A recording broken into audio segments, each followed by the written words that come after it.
الله پاک فرمایي په قرآن پاک چې وایي قیامت ورځ چې د هغه داسې ورځ ده چې یوم یفر المرء من اخیه و امه و ابیه و صاحبته و بنیه لكل امرئ منهم یومئذ شأن یغنیه وایي هغه داسې ورځ ده چې په هغې ورځې به هر کس له خپل ورور نه له خپلې مور نه له خپل پلار نه له خپلې بیبي نه کوروالو نه او له خپل زوی نه له هغه نه به پرهېږي. عزتمنو دغه خوږه ښځه چې زه مور ورپاره ناراضه یې کړم، پلار ورپاره ناراضه یې کړم، وروڼه خویندې ورپاره ناراضه یې کړم، دغه خور چې ده دا به له تا مانه بیا قیامت پر ورځې باندې پرېږي، په شمر به نسي رایه. دغه ورورو چې زه روا ورپاره کوم ناروا ورپاره کوم په یوې باندې نه مخ نه اړوم، وایي دا به قیامت پر ورځې چې کومه دي بیا ما تر شا کړي، ما به نه پېژني. او دغه خوږ اولاد چې زه په یوې نه ورپاره اړیا حلال ورپاره کوم حرام ورپاره کوم رشوتونه ورپاره اخلم له یوې نه مخ نه ورپاره اړوم، دغه بچی چې کومه دي دا به قیامت پر ورځې ما پېژني نه چې تا موږ چېرې څه واسطه رشته داري له پلاره زوی وسره که نه وو. نو عزتمنو چې په هغې ورځې باندې دغه رشتې چې انیزدو رشتې دي تاسو موږ نه دوره لرېوالی کوي، بیا له دې نه ښه نه ده چې دغو رشتو پر داسې کارونه نه کوو چې هغه په وجې باندې تاسو موږ نه الله پاک ناراضه کېږي. نو الله پاک مخ ته فرمایي چې داسې یو حالت پي، داسې یو دهشت او خوف پي چې دا ورونه خویندې پلار مور ښځه دا به واړه بې پروایي سره یو بل ته به نه وي سره ور خبره. نو مفسرینو په قرآن پاک تفسیر چې د دې آیت دا تفسیر کړی ده چې دا دوه وجې کېدای شي. یوه وجه خو دا ده چې د قیامت ورځ به ډېره سخته روځي، هر سړی به په خپل جان باندې بل ته به نه وي ور خبره، نو ځکه به یو تر بله سره پرېږي. او دومه وجه یې دا لیکلې ده چې چونکې دا مور دا پلار دا خوږ زوی دا خوږه ښځه وایي دا به له دې نه ډارېږي چې داسې نه وي چې دا ورور له ما نه یوه نیکۍ وغواړي، د یوې نیکۍ ضرورت سي یوه نیکۍ یې کمه وي ادا یې له ما نه وغواړي. دغسې به پلار او زوی چې کومه دي، زوی بل پلار نه چنګ وایي، پلار بل زوی نه چنګ وایي، ښځه بل میړه نه چنګ وایي، میړه بل ښځې چنګ وایي، زوی بل پلار نه چنګ وایي، پلار بل زوی نه چنګ وایي، او زوی بل مور نه چنګ وایي. دغه خوږه مور چې دا بچای په ګېډه ښورولی ده، بیا یې ستر کړی ده، تربیت یې کړی ده، بولې میتاز یې صفا کړي دي،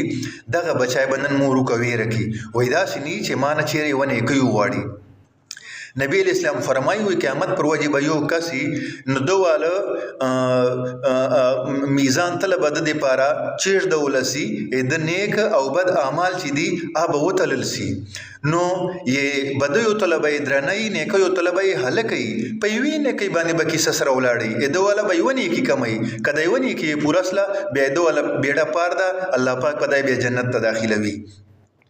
نو دی به شوري مور ته به ورسي چې ای مورې ما خو یوه نیکۍ کمه ده، نور مې هر شی پوره دي، که دا یوه نیکۍ ما ته راکړې. مور به ورته فرمایي چې ای زمنه تا خو دا پته شته ده چې یوه نیکۍ دې کمه ده، ما خو دا پته نشته ده چې یوه نیکۍ مې کمه ده که دوه مې کمې دي که سل مې کمې دي. دغه رنګې به پلار ته ورسي،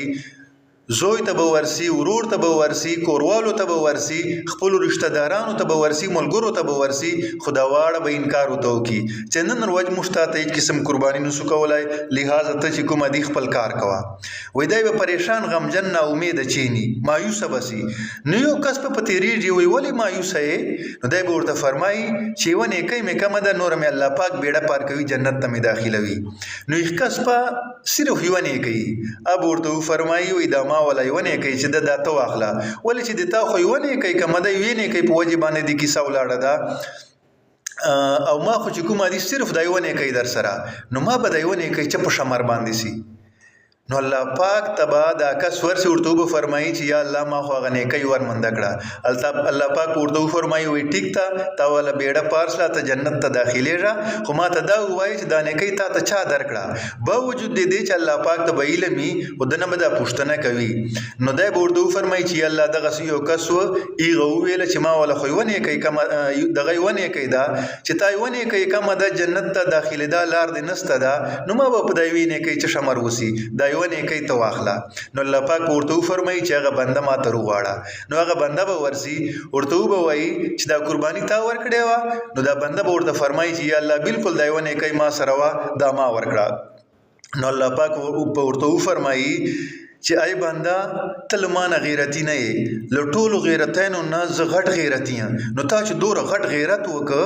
او دوره غټه قرباني دې وکړه چې دا یوه نیکۍ ورسره دا دې درته ورکړله، لهذا زه تا په خپل فضل کرم او مهرباني باندې جنت ته داخلوم. لهذا تا ولې نیکۍ پوره دي ته جنت ته ځه، تا زه په خپل فضل سره جنت ته داخلوم. نو عزتمنو خبر مو دا کوله چې الله پاک باندې دا خپل بندگان دوره زیات ګران دي، دوره زیاته مینه ورسره کوي. او موږ تاسو څه کوو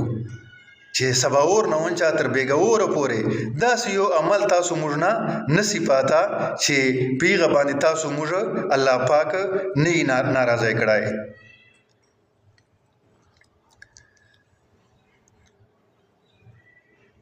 او بیا عزتمنو الله پاک فرمایي، نبی علیہ السلام فرمایي چې قیامت پر وجه کله د الله پاک والا عدالت ولګیږي نو الله پاک په یو بنده وغواړي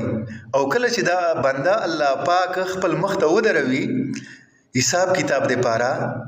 نو دا بنده نه بغړ د وردا اورې جوړ کی هیڅوک پې نه ویني، صرف الله پاک دای بخپل منځ سره ویني، نور مخلوق په نه ویني. میدان محشر چې دا چورا جنات او انسانان جمعسلی هیڅوک په نه ویني، الله پاک په ویني او دای به الله ویني. نو الله پاک ورته فرمایي چې د ما بنده ته دا ګناه کړی و دا ګناه دې کړی و دا ګناه دې کړی و. نو دای ورته فرمایي چې یا الله بالکل ما دا ټول ګناهونه کړی و. نو الله پاک ورته فرمایي چې د ما بنده د تاول دا چور ګناهونه چې دي دا وړم په نیکو یو باندې بدل کړل، ګناهونه مې ترته میټاو کړل په نیکو یو باندې مې بدل کړ ترته. د بنده حالت ته وګوره، دا بنده اوس په دغه حالت دغه ټیم باندې څه کوي؟ نو هغه ګناهونه چې هغه الله پاک نه ورته ذکر کړي دا بیا خپل ورشمار کی و یا الله ما خدا ګناه کړی و دا ګناه مې کړی و دا ګناه مې کړی و. نو نبی اسلام فرمایي وي الله پاک په پورې وخاندي وي دغه بنده چې مخکې په ګناهو باندې شرمېده خپه کېده، ګناهونه ما ته ښکارولای نسل ته شولای نسل اوس دای ما تر غني. نو الله پاک په اردو فرمایي وي ای دې ما بنده دغه ګناهونه مې چې دي دا مې په نیکو یو باندې ترته بدل کړل ورجا. نو عزتمنو الله پاک چوره زیات غفور رحیم ده، خپل بندگانو سره چوره زیاته مینا ده. او به دې عزتمنو په دې باندې سوچ وکړو د یو اخیری خبره چې ډیره قیمتي خبر ده. تاسو موږ په دنیا چې ملګریګان شورو تعلقات شورو پلان کې خان ما ډیر شمل ګرای دا پلان کې خان ما ته هر قسم قرباني راکې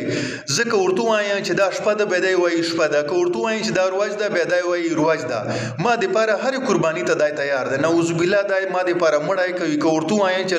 کوټې نزغل روای ما د پاره کوټې نزغل روای. نو دغه ملګرو په باره چې الله پاک فرمایي وای الاخلاء یومئذ بعضهم لبعض عدو الا المتقین. وای دا بازی ملګری چې دی چې ملګری دا با بازی ملګرو د پاره قیامت پر وجه باندې دشمنان وي ما سوا د نیکو کارو ملګرو کوم خلکو چې ګناهو په بنیاد باندې ملګریګان سره شورولې دي تعلقات شورولې دي سره الله پاک ناراضه کړای دا قیامت پر وجه باندې به هغه سره بیزارې هغه به دشمنانی سره یو ملګری به بل ته وایي دا ګناهونه خو تا په ما باندې وکړل دا غلطه خو تا په ما باندې کولې تا برته ویل چې شوکې بکو تا برته ویل چې ډاکې بکو تا برته ویل چې دالې بجو دا کار بکو دا کار بکو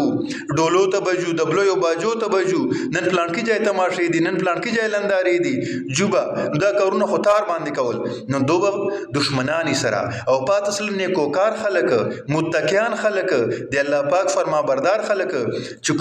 کوم تبلیغ سره کوي کوم نیک اعمال سره کوي کوم نیک خبرې کوي د الله پاک تقوا او د الله پاک مینه محبت په بنیاد باندې دوه ملګری د سره.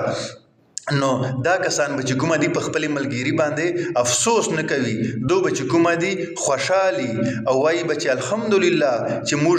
په خپل زمدانه چې داسې ملګریګانې وشورولې چې نن موږ په هغه باندې غمجن نه یو پریشان نه یو الله پاک مخته سرټیټي نه یو. نو عزتمنو په کار بیا دا ده چې الله پاک تاسو مشتره دوره زیاته مینه ساتي دوره زیات